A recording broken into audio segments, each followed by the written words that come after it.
Hi! Talking about The Way of Kings by Brandon Sanderson. Notorious fantasy author Brandon Sanderson begins his Stormlight Archive series set in his broader Cosmere universe of fantasy novels, which includes the Mistborn series, this and others. Published in 2010, though written over many years, as far back as the 90s, I think. There was an initial draft of this called Way of Kings Prime that was ready by 2003, but Sanderson kept clinging to this one and polishing it and refining it. I do want to bring up how it is that I came across my copy, which looks quite worn already, though this was not my doing. In case you don't know, I work at a library. One of our patrons, I haven't seen this guy in a long time. I really want to talk about this with him now, so hopefully he comes in when I'm working. He had just finished this and was asking to put Words of Radiance on hold. And this was his personal, paperback copy. He said, "Hey, I don't need this anymore. The ending was fantastic. You read it." And he just gave it to me.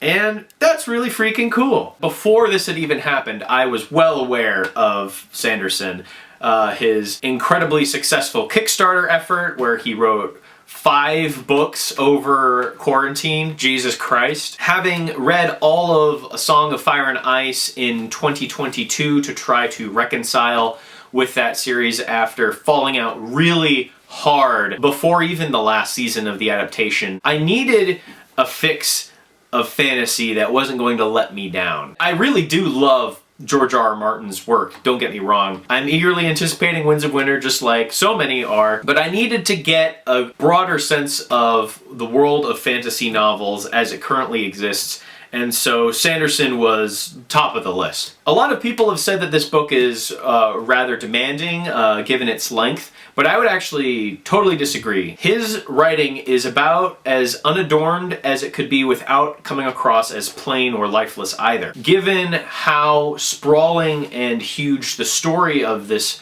book is, it needs to be as digestible as possible, and it really is. I think that there are some aspects where the writing style does come across as maybe a little obvious, but I would say for the most part, the reason this book excels is because Sanderson is, I think, first and foremost a storyteller and not really so much of a writer. He is, of course, a writer. This is the medium in which he composes. His real strength is plotting and world building and developing story and character motivations with as uncluttered a communication of those things as possible. There weren't more than a few sentences, I think, out of this whole 1,000+ page book that I felt compelled to reread again. That's not a con to this book, it's a total pro. I don't think that there was any point where I felt truly exhausted. It's just so easy to put back chapters. So The Way of Kings follows 3 central point of view characters. There are a bunch of others littered throughout in what makes for an interesting way to structure this novel, these interludes between the major chunks of story. The protagonist of the book is a man named Kaladin, formerly a surgeon who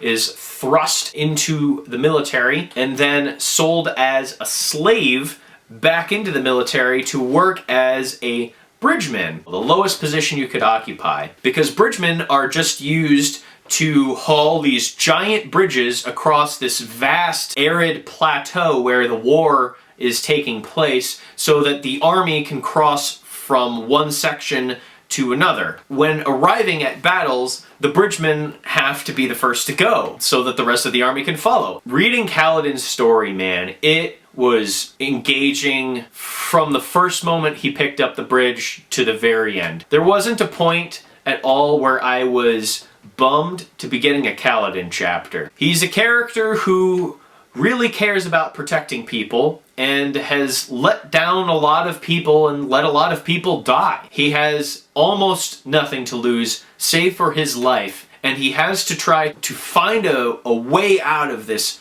really fucked situation. The stakes are always life and death. Kaladin goes through so much growth and every increment of that growth is really well reinforced. Then you get Dalinar Kholin, who kind of shares his chapters with his son, Adolin. Dalinar is one of the high princes in the army that Kaladin is fighting in, though it's not his specific army. There are 10 high princes, and Dalinar is one of them. He's the brother of the slain king Gavilar, who 5 years ago was killed by a mysterious assassin. Dalinar is trying his best to guide the new king, Gavilar's son Elhokar, but he's also being plagued by these visions that come with the High Storm, a unique meteorological event that happens very frequently where the seasons can change on a dime, lethal for anyone who does not have shelter. During these storms, Dalinar finds himself transported to the ancient past, where he relives events from history, struggling to understand what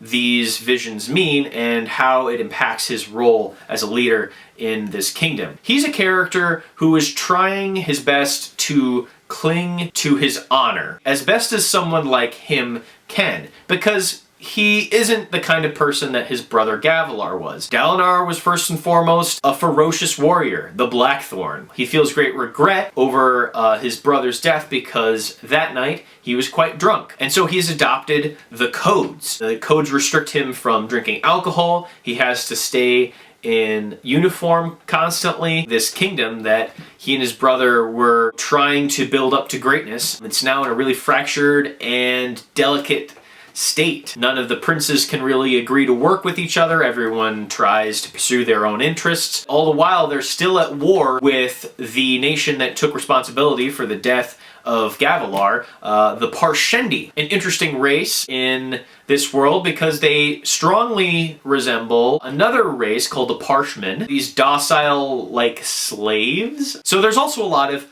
mystery surrounding the world. What is the difference between the Parshendi and the Parshmen? Why did they kill Gavilar? And some other interesting mysteries that only grow more compelling with the gradual development Sanderson feeds them. The other character that we have is Shallan, a young red-haired woman going to seek out Jasna Kholin. She's the princess, daughter of the slain King Gavilar. I think she's called a Verstatalian. I'm not saying that right. I'm just going to put the word up here. That's what she is. She's like a scholar and an atheist at that, an outspoken atheist. A lot of her chapters evoke the Euthyphro. Even though it does feel a little bit like Religion 101, it is a worthwhile examination of the themes of faith and organized religion. She's actually trying to steal from Jasna Kholin this soul-casting gem, which allows you to turn certain materials into other materials at will. It's a really interesting magic system, but one that is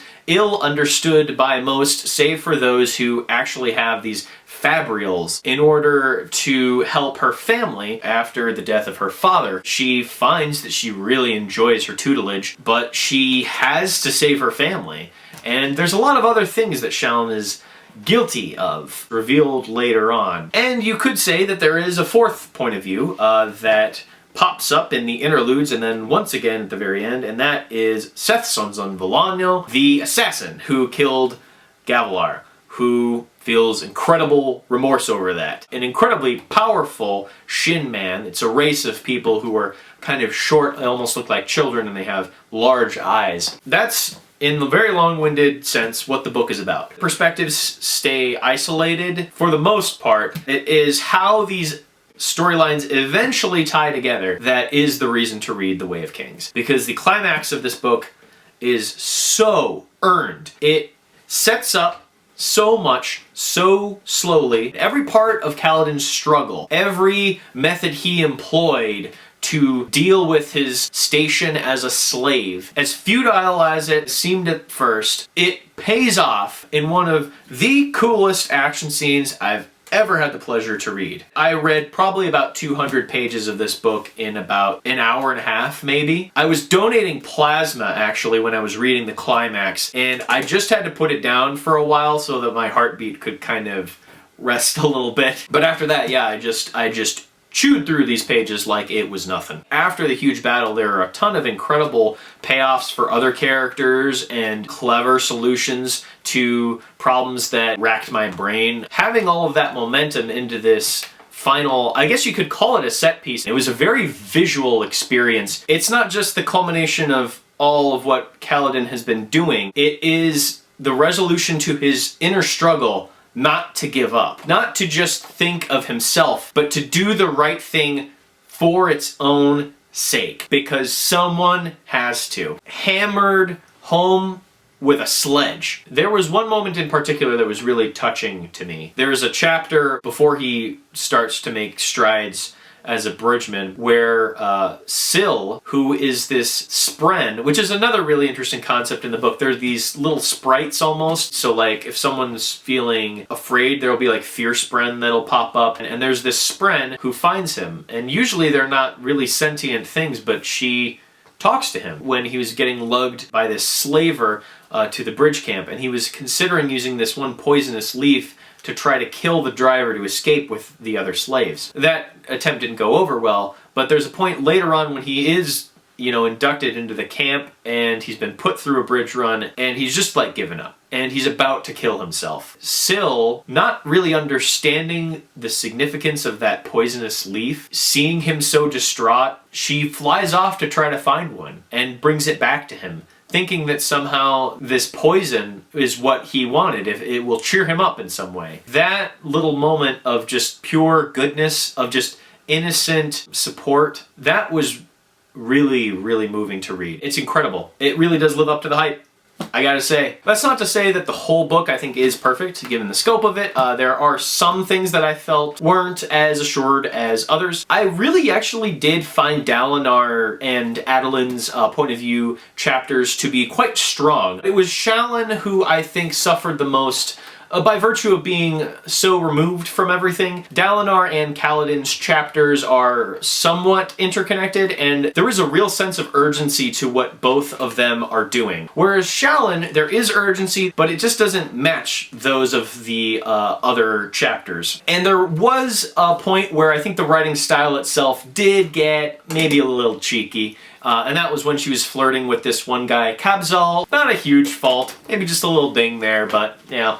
It was a little corny. The tone of this feels maybe a little clean. Something that was maybe initially a problem for me, though it's not even a real big deal, is just maybe some of the terms in the language Sanderson used. It initially came across as maybe a little silly, but you just quickly buy into the fact that whenever they want to say God damn or fucking, they say, oh, storming. Some of these interlude chapters do give some interesting insights into the broader scope of the world. Other nations that we don't really even get to see or know much about. You get like quick little glimpses of what goes on there, other races in this world. Individual chapters having these quotes underneath them was really, really interesting. When you start a new chapter, it's often just a quote of someone dying. They start to have ominous similarities to one another. One of the most chilling things to read was when you're starting this one chapter, and I'm actually just going to try to find it because it's so good. Oh yeah, here it is. Above the final void I hung, friends behind, friends before.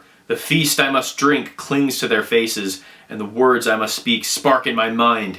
The old oaths will be spoken anew. Dated Beta Badan, 1173, 45 seconds pre-death. Subject, a light-eyed child of 5 years. Diction improved remarkably when giving sample. So what is that all about, man? This 5-year-old kid dies and speaks this bone-chilling sentence. The way that Sanderson pays all that off is given to us in maybe like the last 4 or 5 chapters, and it's really good. Though there's still a lot of mystery there. It's not totally explained. Just the fact that all of these tidbits of information, which are seemingly unrelated, have payoff, that they do tie together, and that it takes so long for it to make sense. When the aha moment finally comes, it's brilliant. I know Sanderson is famed for his take on hard and soft power systems in fantasy. He demonstrates a real grasp of that with his explanation of how shards are used, these incredibly powerful swords and plate armor. The swords are incredibly long and they slice through any inanimate object with ease, but living tissue, it just phases through. You see like the souls burning from the eyes